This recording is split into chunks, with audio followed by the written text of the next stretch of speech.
Cordialement, je vous salue tous, de proche et de loin, ndabaramutsa dans toute l'Europe, mwese indamukanyo zivuye ku mutima za dans tous les continents, kivandimwe de tous sommes reconnaissants à Dieu le Seigneur burayi no ku migabane y'indi de ce yose. que il a créé cette possibilité Turashimira pour que Imana tous kuba dans le monde entier yararemye ubu buryo budufasha abo ku isi yose gukurikira no kureba cela est encore valable. Rassemble-moi, aya mon materaniro peuple, biracyafite agaciro kabyo. pour Aya magambo qu'ils écoutent avuga ma ati parole.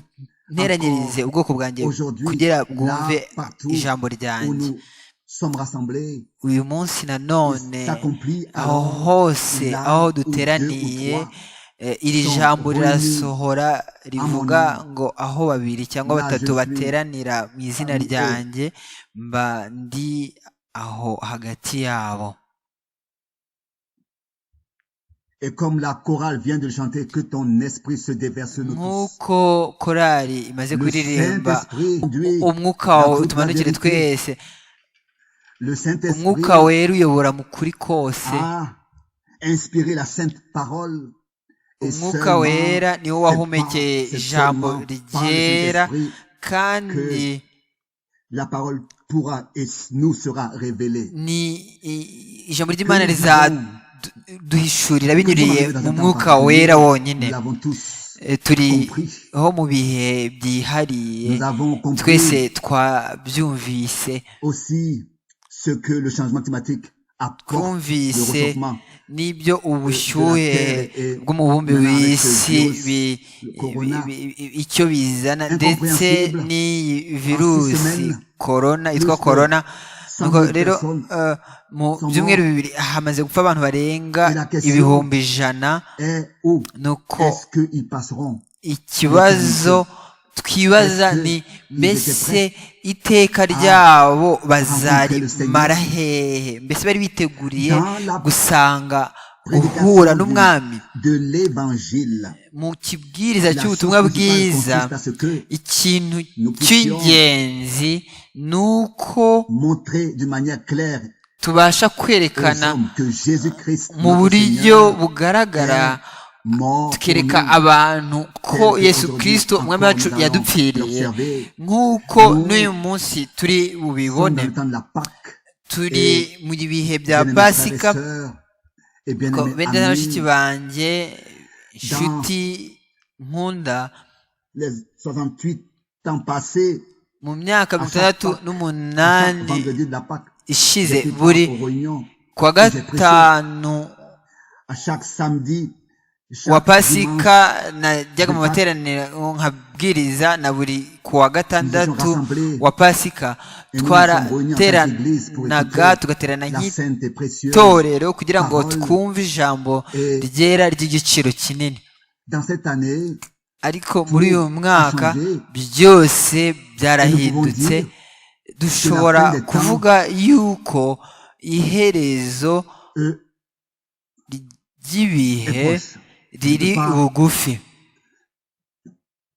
entrer dans le détail de ces choses parce que nous ne voulons pas Ntabwo nakwinjira mu burebure bw'ibyo concernant ngibyo kuko atari byo turi la buvugeho, rédemption accomplie, le ahubwo pardon des péchés. ku bijyanye no tout ce qui gucungurwa appartient à ça. kwabaye Mes frères et no kubarirwa sœurs, ibyaha n'ibindi bijyana n'ibyo nibyo tuvugaho. Nous ne Ariko fermons pas bene data les bashiki yeux banjye, devant ce qui se passe ubwo duhumirije, Nous nous orientons ntabwo par les saintes écritures nta kuntu tutari kureba ibiri kuba, à la sainte ahubwo parole de Dieu, mu ijambo ryera, mu ijambo aussi pour ry'Imana. cette époque, le Seigneur Ndetse a prédit umwami allait arriver yahanuye bitaraba dans Matthieu ibizaba 24, muri iki gihe, muri Matayo verset 1 et 24 umurongo wa mbere n'uwa kabiri. à notre Seigneur.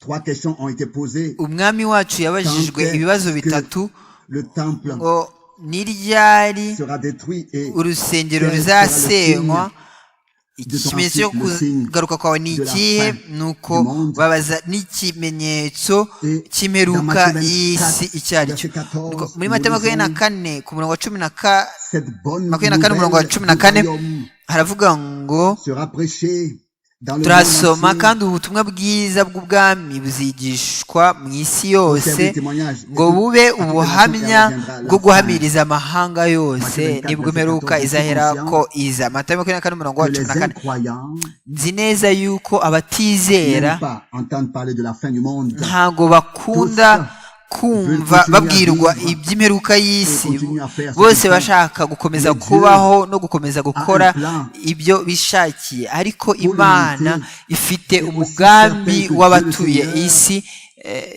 y'ikiremwa muntu, ariko kubw'ibyo Imana kujyanye no kuremwa, Imana yaremye byose mu minsi 6 iragize umurimo, ku munsi wa 7 iraruhuka. Uko ni nako imyaka 6,000 uhereye kuri Adamu ishize, nuko tukaba mu by'ukuri rwose twegereye cyane umwaka wa nyuma, umunsi wa nyuma w'ingoma y'imyaka 1000. Mu byahishuwe twerekwamo ko umwami wacu azategeka imyaka 1000, tubyerekwa inshuro zigera kuri 6. Ubwo rero twegereje cyane cyane, twegereje cyane icyo gihe mbere yo kugaruka kwa Yesu Kristo. Niyo mpamvu ijambo ritunganye ry'igiciro kinini ry'umwami wacu, ubutumwa bwiza bubwirizwa amoko yose n'indimi zose, kandi niba dushaka abanyakuri, bene data bakundwa na nshuti nkunda, ibyo bigumye gutyo, ubushyuhe bungana gutya, nuko mu kwa 3 no mu kwa 4 nta mvura igwa, nuwuhe mubibyi nuwuhe muhinzi uzahinga, uzabiba imbuto, uzatera imbuto? Ninde?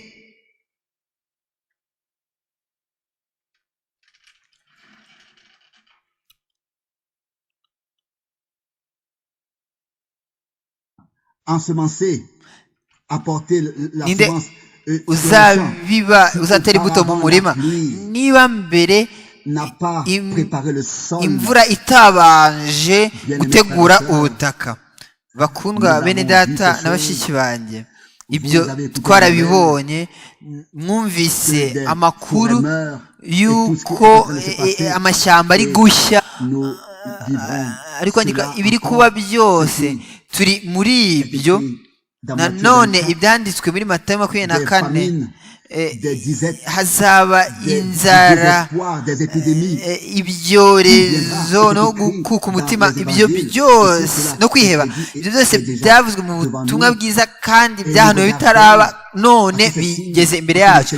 Turabona ibyo bimenyetso byose kuko umwami yavuze ati, nimubona ibyo byose bisohoye, bitangiye gusohora, muzubure imitwe yanyu murarame, kuko ugucungurwa kwanyu kuba kuri bugufi. Umwami wacu, umucunguzi wacu, umukiza wacu, umucunguzi wacu, we ari kurangiza umurimo we wo gucungura mu moko yose no mu ndimi zose mu itorero rya Yesu Kristo. Nuko na nyuma y'ibyo umwami azasohoza umurimo we na Isirayeli, nk'uko mu byanditswe byera mu isezerano rya kera n'irishya byavuzwe bitaraba, twabibwiwe bitaraba.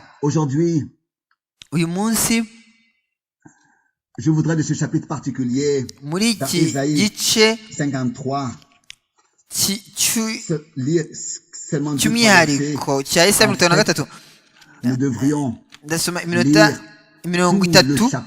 Mu by'ukuri twagomba gusoma igice cyose kivuga, gishushanya umwami wacu n'umucunguzi wacu waje kuri twe, akaza mu mubiri w'inyama, agahinduka umuntu kugira ngo adukize. Hano muri Yesaya igice cya 53, dans les premiers versets directement au commencement, uhereye ku murongo wa mbere, a cru à notre ninde wizeye ubutumwa bwacu, et à qui est-ce que le bras de l'Éternel kandi ukuboko k'Uwiteka kwahishuriwe nde? au verset 4. Nuko ku murongo wa 4, Cependant, ce sont nos maladies nukuri intimba zacu cyangwa se indwara zacu nizo yishyizeho, c'est de nos douleurs imibabaro yacu niyo chargées. yikoreye. Loué et exalté soit notre Umwami Seigneur. wacu ahimbazwe ashyirwe hejuru.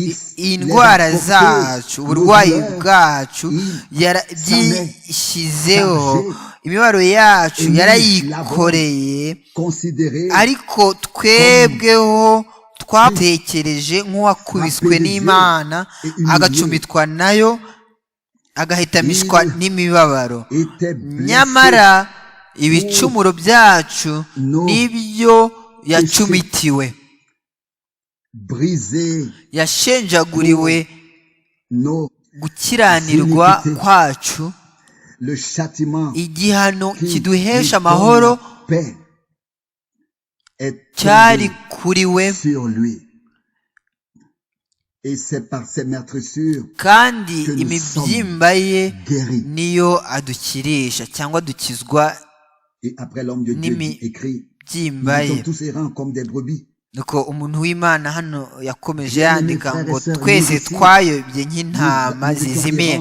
Rero bashiki banjye bakundwa, natwe twari tuzimiye, twarayiyobye nk'intama zizimiye, ariko Imana yacu yatugiriye ubuntu n'imbabazi, ubutumwa bw'agakiza, agakiza k'ubugingo n'imbabazi z'ibyaha, agakiza kabwirijwe na Yesu Kristo umwami wacu kubw'ubuntu bwe, ndetse twaranabihawe. Nuko ku murongo wa 10 kuri bijyanye n'ibyo turi kuvuga, muri uyu murongo ujyanye n'icyo gitekerezo, ariko umurongo wa 10, ariko Uwiteka yashimiye kumushenjagura.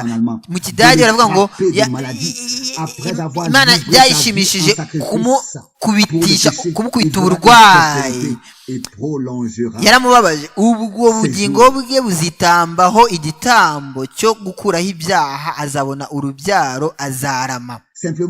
Byo Uwiteka ashaka bizasozwa neza n'ukuboko kwe. Birahebuje, byose byavuzwe bitaraba, byarahanuwe,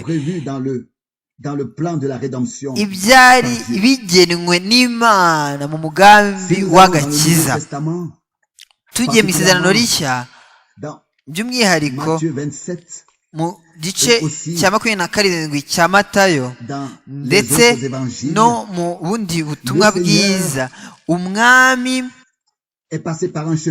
yanyuze inzira igoye cyane, inzira y'isoni, yarwanye i Getsemane, aravuga ati ntibibe ubushake bwanjye, ahubwo ubushake bwawe abe ari bwo buba. Niba bishoboka iki gikombe kindenge, ariko yagombye kukinyweraho icyo gikombe, arapfa, ajya ku musaraba ku bwacu, anesha urupfu, anesha ikuzimu, imbaraga z'umwijima zose yarazinesheje. Umunsi wa gatatu arazuka.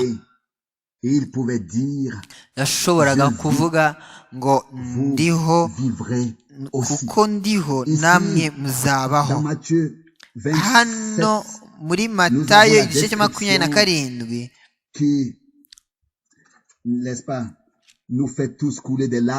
dubwirwa ibituma amarira azenga mu maso yacu, ukuntu umwami wacu yabaye umuntu wo kwisekera, wo gusekwa, ukuntu bamwambitse ikamba ry'amahwa igihe bamwitaga umwami, bamutuka ngo ni umwami w'Abayahudi. Bakundwa bene data bashiki banjye, umucunguzi wacu yanyuze inzira igoye cyane, asohoza gucungurwa. Mushobora kubisoma yasoje gucungurwa by'umwihariko umurongo wa 28 wa 29 n'imirongo ikurikiraho. Ibyo bakoreye umwami wacu, bamuciyeho baramukubita bakamubwira bati ninde wagukubise. Ce chemin difficile pour nous, il est allé à la croix. Ni inzira igoye, ni ku bwacu yagiye ku musaraba nk'uko twabisomye.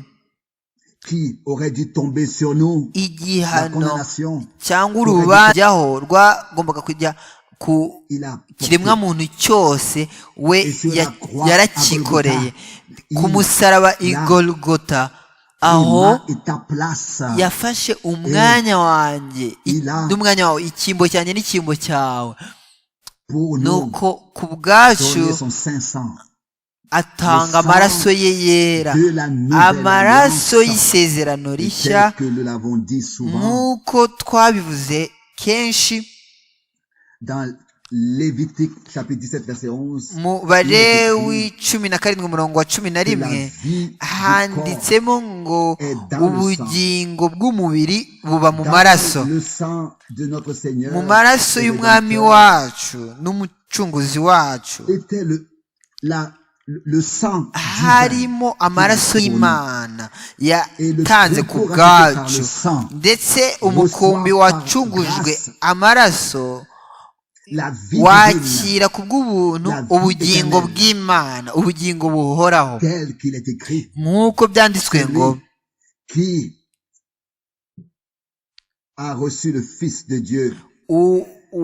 ufite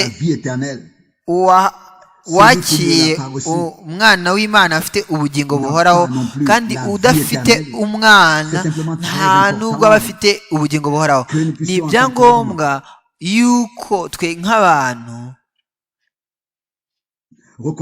tubasha kumenya umugambi w'agakiza w'Imana yacu, ndetse no kubaha tutagira icyo tugaya Imana. Perdu avec Adam, car c'est ainsi que c'est écrit.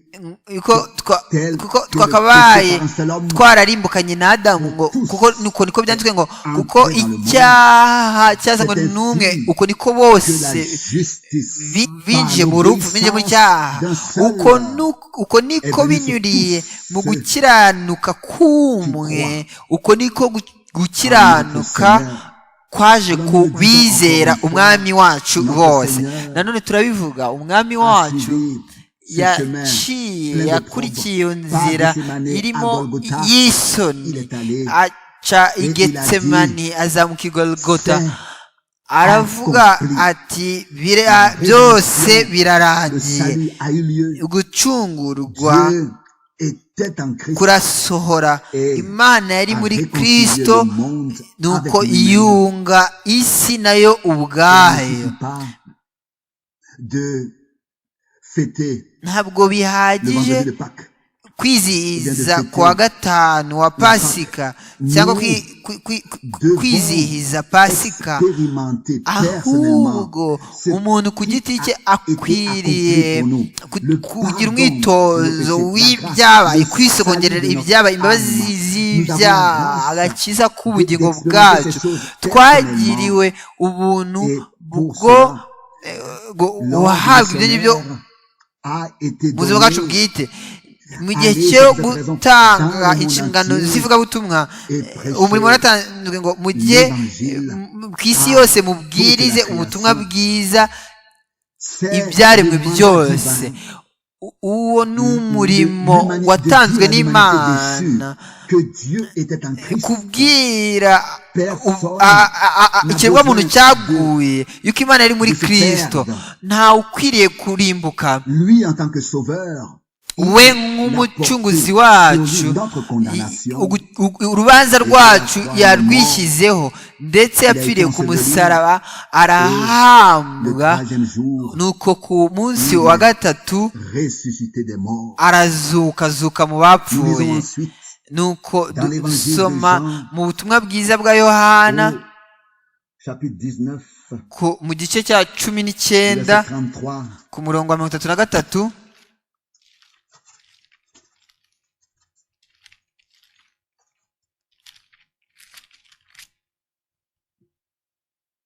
s'étant approché de Jésus et le voyant déjà mort, ariko il be arrive. bageze kuri Yesu basanga amaze gupfa, Ils ne lui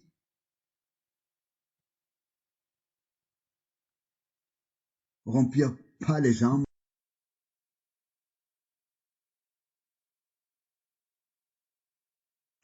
hagakurikiraho ngo mais un des soldats qu'une ntibamuvuna amaguru, ariko umwe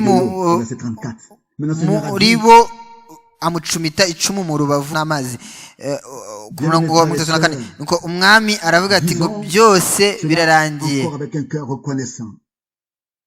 Nuko bene n'ikibanje twadukwiriye notre Seigneur sur ce chemin et sommes reconnaissants gushimira umwami d'étaler sur ce chemin. Bonye iyo nzira, ariko nuko dukwiriye gushimira umwami yuko yanyuze iyo nzira akishyura ikiru cyacu. Il est devenu pour nous péchés, pour que we yahindutse nous twe twari devenions abanyabyaha, we ahinduka icyaha ku bwacu kugira ngo duhabwe gukiranuka kw'Imana. Nous pouvons voir ici qu'il est écrit au verset 34. Turabisoma nuko turabona ku murongo wa 34 yuko handitse yuko aussitôt bahise bamucumita icumu mu rubavu, nuko gucungurwa kwacu gusohora gutyo. Dusubiye mu itangiriro igice cya 3, umwami Imana icyo gihe yari yamaze gufungura urubavu rwa Adamu, akuramo Eva amuzanira Adamu. Nuko Adamu aravuga ati uyu ni igufwa ryo mu magufa yanjye, uri inyama yo mu nyama zanjye. Hano naho tuhafite Adamu wa kabiri. Nuko bakundwa bene benshi banjye, nk'uko ibi ari ukuri koko byabayeho, gucungurwa kugasozwa, ni nako ari ukuri rwose yuko twahinduwe abana tubiheshejwe no kuvuka bwa kabiri ku bw'ijambo, yiheshejwe imbaraga n'amaraso ya Yesu Kristo n'umwuka wa Yesu Kristo. Twavutse ubwa kabiri ku bw'ibyiringiro bishya, uko abari kududuka abahungu n'abakobwa b'Imana ku bw'ubuntu bw'Imana, nk'uko byanditswe ngo mwe mutari ubwoko bwanjye muzitwa abana b'isumba byose b'Imana nzima. Disons encore une fois, nanone twongere tubivuge mu buryo bwumvikana, tubayeho mu gihe cyegereye kugaruka kwa Yesu Kristo, kandi ubutumwa bw'ukuri bw'agakiza, imbabazi n'ubuntu biracyabwirizwa n'ijwi ryumvikana bibwirizwa isi yose. Nuko dukwiriye gusa kuvuga yuko Imana itaduhaye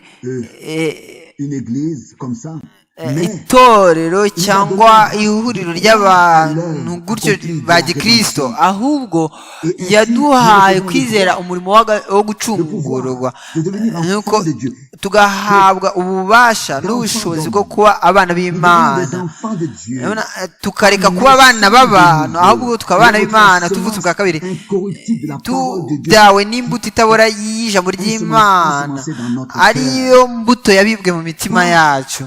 Une religion si dini, si igikorwa runaka cy'idini, ahubwo hano turavuga umurimo ndengakamere w'Imana ukorwa muri twe kubwo kwizera tubeshejwe n'umwuka wera. Uko niko mu gihe twumva ubutumwa ijambo ry'ubutumwa bwiza, tukizera ubwo butumwa bwuzuye n'umutima wacu wose, uko niko ibyo bintu bisohora ku bwacu. Mu Baroma igice cya 5 turahasoma, mu Baroma igice cya 5 ku murongo wa 15. Ariko impano y'ubuntu bw'Imana ntigira ihuriro n'icyo gicumuro,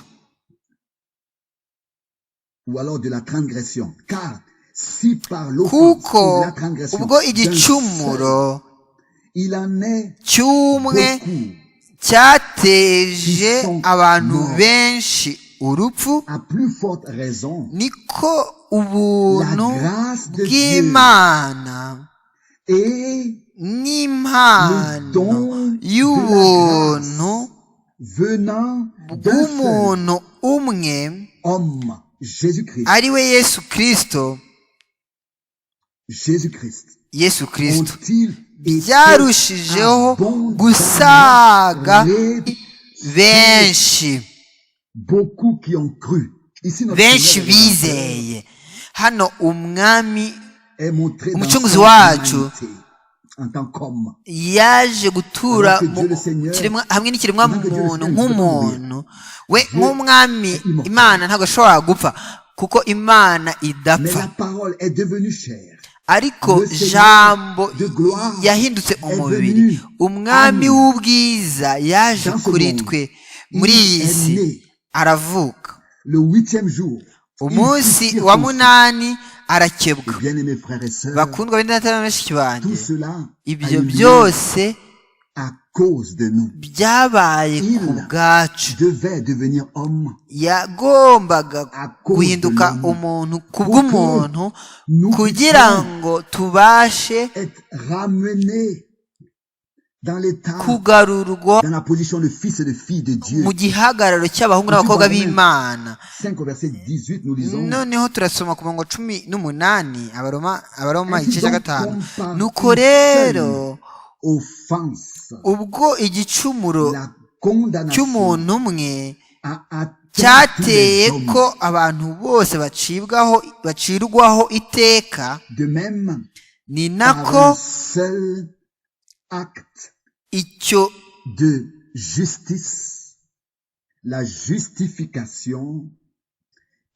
icyo gukiranuka cyakozwe n'umuntu umwe cyahesheje abantu bose gutsindishirizwa bagahabwa ubugingo. Kandi nk'uko kutumvira Imana k'umuntu umwe kwateye ko benshi baba abanyabyaha, niko no kuyumvira kumwe kuzatera abantu benshi baba abakiranutsi. Beaucoup seront rendus justes.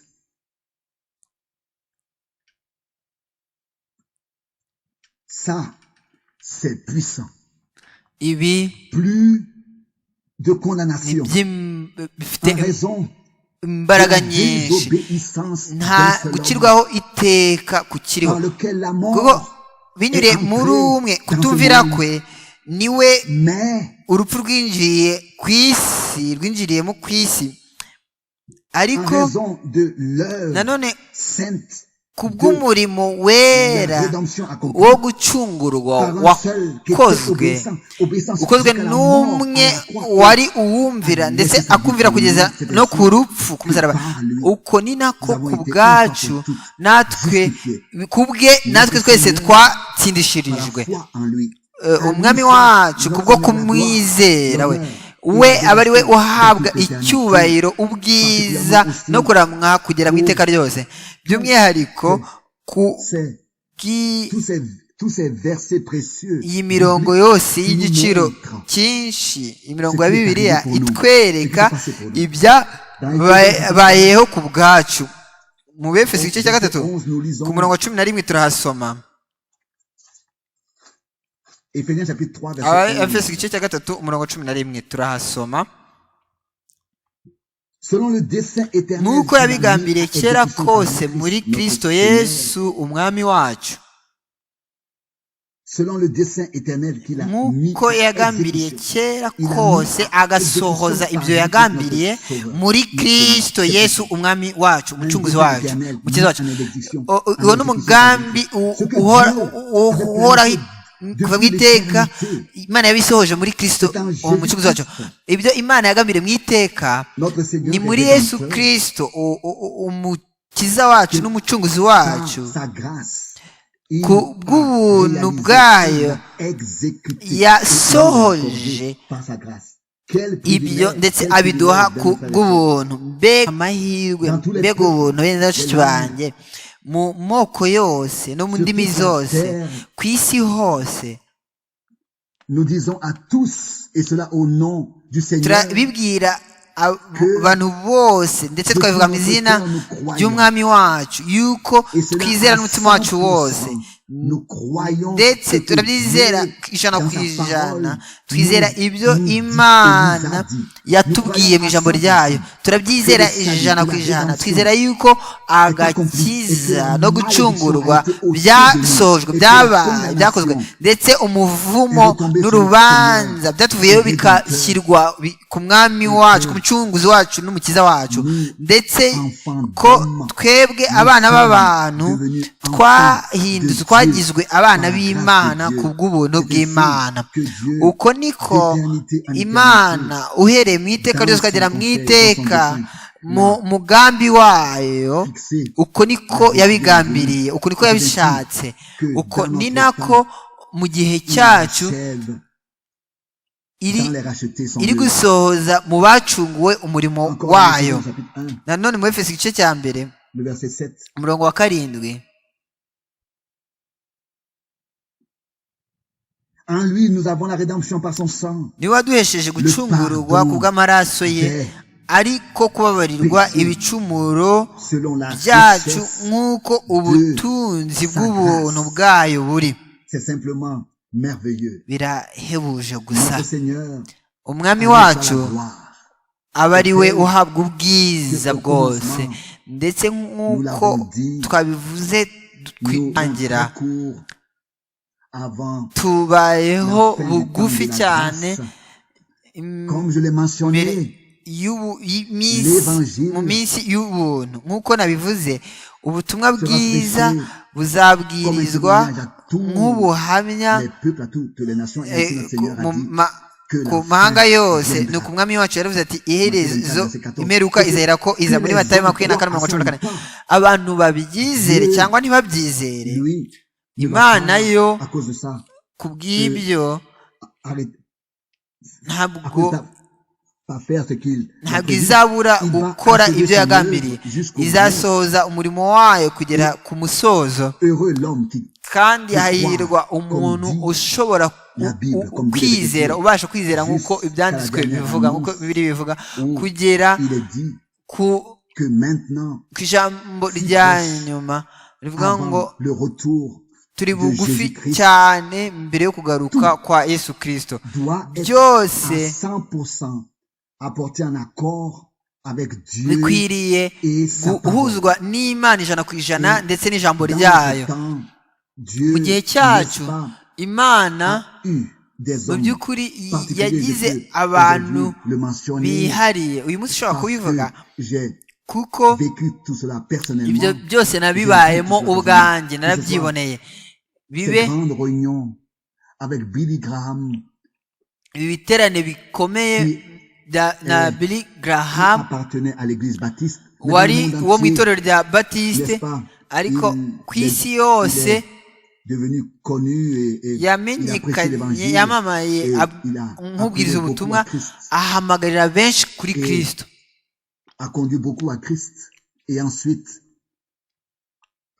ayobora benshi kuri Kristo, William nuko mu Branham, nyuma haza undi muntu wa kabiri et William Branham dans le mouvement we by'umwihariko est connu. Et cet mu homme de uzwi mu Dieu, Pentekote William Branham, uyu muntu w'Imana Branham dans notre temps, by'ukuri reçu muri icyo gihe appel surnaturel yahawe le 11 umuhamagaro juin ndengakamere udasanzwe 1933. tariki 11 z'ukwezi kwa gatandatu muri 1933. Et je dis seulement la dernière partie ndavuga en ce qui concerne agace ka nyuma ce ko message muhamagaro qui k'ubwo lui butumwa a été confié. bw'Imana ubwo yahawe Ce message divin ubwo devait atteindre toutes les yashinzwe extrémités de ubwo la butumwa terre. bwiza bwagomba Et aujourd'hui, gushyikira bien mes frères et sœurs, imperuka laissez-moi dire cela comme un y'isi. témoignage, bene bashiki banjye demande munyemerere mbivuge nk'ubuhamya de comprendre cela kandi de la bonne manière. ndabasaba yuko mwabyumva mu buryo Nous bwiza. avons le 2 avril qui vient de passer. tariki Le ebyiri 3 z'ukwezi kwa kane avril zarahise 1900 zaratambutse, tariki eshatu z'ukwezi kwa kane mu mwaka 1963 ku c'était bwanjye l'un des jours les plus importants. n'umwe mu Alors que le minsi Seigneur m'avait y'ingenzi ordonné kuko ubwo umwami yari d'aller dans d'autres villes, donc yantegetse kujya mu yindi 1962, le 2 avril 1962, mu yindi migi Et tariki le Seigneur ebyiri m'avait z'ukwezi kwa kane ordonné d'aller 1932 dans d'autres ubwo villes nibwo pour umwami avril, le 2 avril yantegekaga 1962. kujya mu yindi Et migi yari tariki ebyiri z'ukwezi kwa kane c'est à lui, c'est pas 1932. moi. Ni qui avait umwami parlé avec le ntabwo Seigneur, ari c'est lui qui jyewe s'est adressé à si moi jye wabwiye avec umwami une ahubwo voix niwe audible. wambwiye wamvugishijwe Et il a adressé wamvugishije ces n'ijwi paroles ryumvikana à moi, il m'a adressé ambwira ces aya paroles. Je veux magambo pas que cette parole soit seulement prêchée ici à Krefeld, kugira ngo iri mais jambo qu'elle soit sinkomeze prêchée kuribwiriza hano i Krefeld gusa dans le monde ahubwo entier. ribwirize ku isi c'est hose. ainsi Uko niko J'ai entrepris déjà en 1946 muri et 64, pardon, mutandatu na le kane premier voyage missionnaire natangiye gukora en Inde et en ingendo za mbere z'ivugabutumwa mu Buhinde no muri Jordania no mu bindi bihugu. Bakundwa neza bashiki banjye, de mentionner encore ce mfite jour ku en avril. mutima kuvuga uwo munsi iyo minsi yo mu kwezi kwa kane ndetse tariki 9 z'ukwezi kwa kane ndashaka kubivuga nanone kubw'iyi mpamvu kuko tugeze mu gihe cyo Romains 13 Abaroma igice cya 13 a une by'umwihariko signification ifite isobanuro ifite akamaro kayo ko buri bukozi bwose buri buyobozi bwose buri butegetsi bwose bushyirwaho n'Imana kandi ko dukwiriye kugandukira ubutegetsi. Ibyo tubikora n'umutima wacu wose les dire et sans nous tutavuga nabi tutitotomba, écrire, nous restons à la maison et même si ahubwo tuguma mu rugo nubwo mwene data tati yabaze neza, plus de niba mwene data tati yarabaze neza 50,000 connexions dufite qui mirongo iduhuza kuri murandasi n'abari ku isi yose ibihumbi 50 pour tous les Allemands. ariko by'umwihariko Abaroma 13 igoye Abadage bose byarabagoye kuko tariki 9 z'ukwezi kwa kane 1955 Dietrich Hornborn yishwe. Et cela, ça a été sous l'ordre ibyo du Führer parce que byabaye ku bw'itegeko kuko yangaga kwemera ibyanditswe mu Baroma 13 ko yangaga kumvira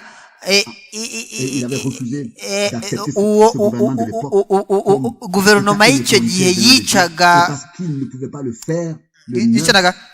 kuko atemeye kubumvira tariki 9 z'ukwezi kwa kane muri 1945 yarishwe.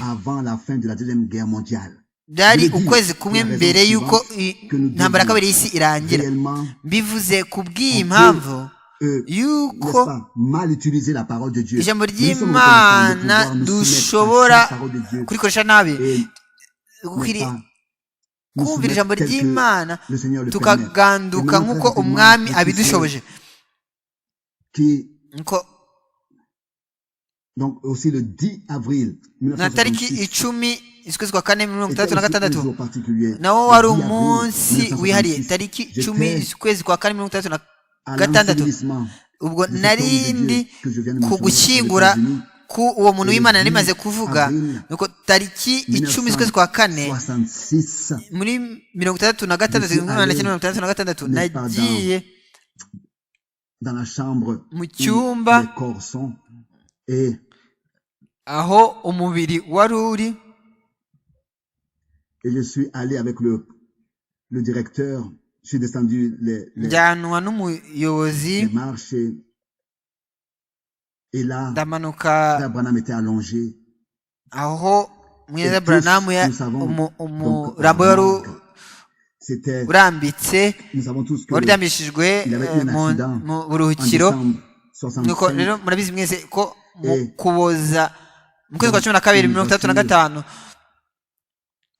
est allé frontalement imodoka yamugonze imuturutse imbere et prise a été cassée, mais nuko paraburize moi, mes propres yeux iramenagurika ont vu mu Frère kwa Branham kane allongé.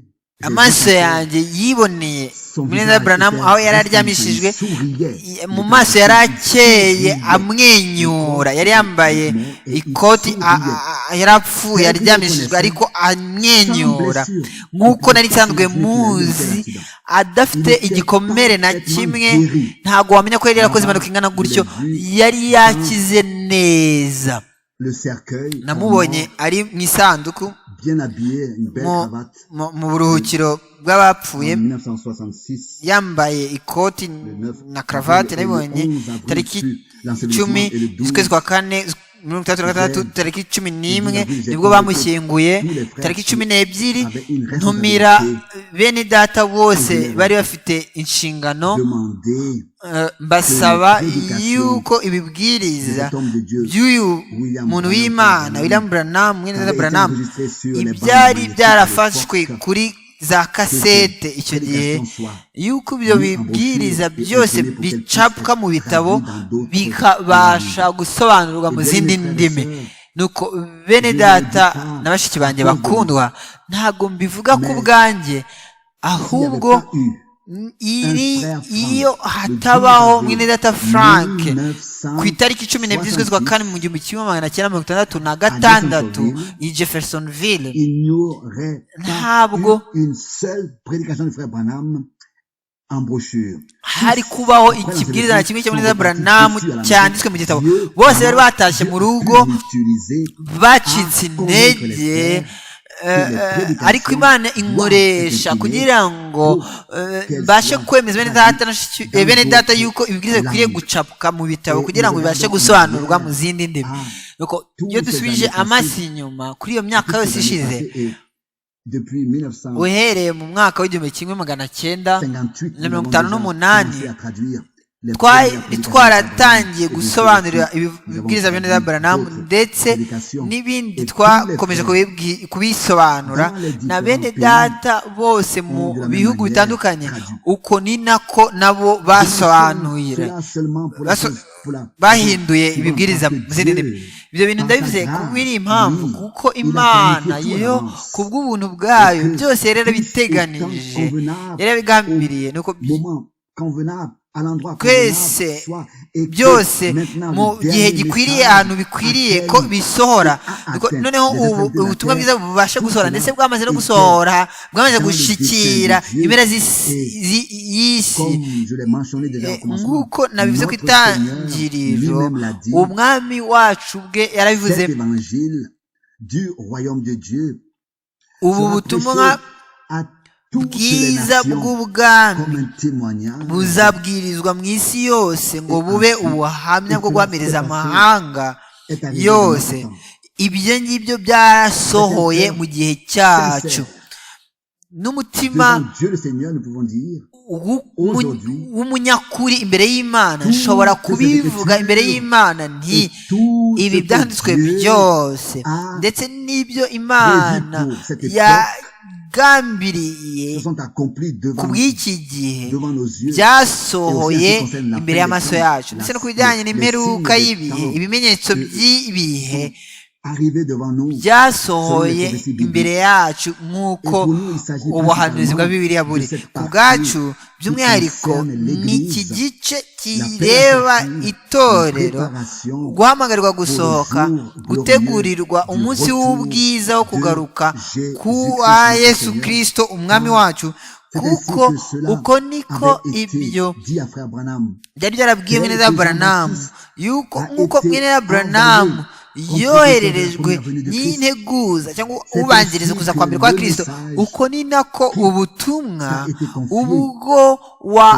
wahawe ubwo buzabanziriza buzaba integuza kugaruka kwe kandi buzashyikira isi yose uyu munsi iyo iri sezerano rya Bibiliya naryo ryasohoye imbere yacu dushobora noneho kubura imitwe yacu tukararama tukamenya yuko gucungurwa kwacu kwegereje ndetse ni kubwa babandi bose badashobora kwizera nk'uko ibyanditswe biri nubwo ari uko bibamereye byose bizasohora ibyo Imana yavuze bitaraba mu isezerano rya kera n'isezerano rishya yarabivuze kandi yemeye ko byandikwa hano la pleine orientation dans tous les domaines et au Seigneur soit la dufite ubuyobozi umuyoboro twagendera mu bintu byose uko niko nanone dukwiriye kubishimangira umurimo wo gucungurwa wasohoreye ku musaraba i Golgotha kandi uwo murimo twarawakiriye n'umutima wacu wose dushima twakira twemera ibyo umwami yakoze ku bwacu niwe wenyine dushima wenyine ndetse tukamuramya kuko yakoze ibikomeye ku bwacu ushobora ubu ngubu kwizera icyo ibyanditswe bivuga ndetse akabyizera neza neza uko ibyanditswe bivuga yamaze kugirirwa ubuntu imbere y'Imana udashobora kwizera Imana abagize Imana bayise umunyabinyoma uko niko byanditswe kandi uko ni nako intumwa Yohana yabyanditse twizera Imana twizera ijambo ry'Imana twizera yuko twegereje cyane tubayeho mbere gato yuko kugaruka k'umwami wa Yesu Kristo abafite amatwi bose amatwi yo kumva nibumve ibyo umwuka abwira amatorero nuko nyuma y'ibyo haza isezerano rivuga ngo azaragwa byose umwami Imana ihe umugisha uyu munsi uyu wa gatandatu wa Pasika n'icyumweru cya Pasika tamike mu mugisha abantu bose bahabwa imbabazi z'ibyaha byabo twese mu kwizera tubashe kwemera ibyo twahawe ubwo umwami umukiza wacu umucunguzi wacu yavugaga ku musaraba ati byose birarangiye ubwo Imana yari iri muri Kristo iri kunga abari mu isi nayo ubwayo nuko wowe nanjye twarabyemeye twarabyakiriye mu kwizera nuko tuzabona umwami wacu umucunguzi wacu kuko uko niko byanditse ngo abari biteguye binjiranye nawe mu birori by'umwana w'intama imiryango irafungwa umwami bagirira ubuntu mwese kugira ngo mbashe kwizera ijambo ry'Imana nk'uko riri mu izina rya Yesu Kristo amen dusenge mwami Mana ishobora byose ndagushimira n'umutima wanjye wose ku bw'ubu buryo ubwo dufite yuko twabwiriza ijambo ryawe ahantu, ijambo ry'igiciro cyinshi, ijambo rihebuje rikumvwa ku isi hose, rikumvirwa ahantu hose muri ba bandi bagiriwe ubuntu imbere yawe, hamwe n'abizera bose tuzabona ugusozwa k'umurimo wawe. Mwene na mushiki wawe, Imana yacu ufungure amaso n'umutima kugira ngo basobanukirwe ibyanditswe, uduhishurire ijambo ryawe, uduhe umugabane wuzuye mu murimo wabaye wo gucungurwa ku bw'amaraso y'igiciro cyawe cyinshi. nibyo mwami wacu, ugushimwa kube ukwawe kugera mu iteka ryose. Ishimwe rikwegurirwe kugera mu iteka ryose, mu izina ryera rya Yesu, amen.